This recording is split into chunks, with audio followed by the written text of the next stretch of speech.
Welkom by hierdie leereenheid oor regering en bestuur. Vandag gaan ons die konsep van een kamer of twee in wetgewende liggame ondersoek. Wetgewers het 'n ryk geskiedenis en het mettertyd aansienlik ontwikkel. Hulle is sleutelinstellings van regering. Eenkamerwetgewers bestaan uit 'n enkele kamer waar alle lede beraadslaag en stem. Hierdie struktuur vereenvoudig die wetgewingsproses. Die voordele van eenkamerwetgewers sluit in groter doeltreffendheid in die aanneming van wette en verminderde koste. Hulle bied egter minder toesig en minder kontroles op wetgewende mag. Tweekamerwetgewers aan die ander kant het twee kamers, tipiese boonste en 'n onderste huis.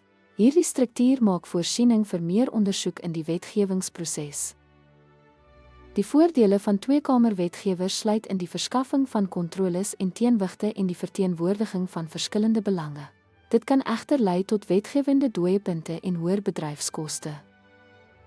Om te verstaan of 'n wetgewer eenkamer of tweekamerstelsel is dit noodsaaklik om die struktuur en funksionering daarvan te verstaan. Elke stelsel het sy eie stel voordele en nadele.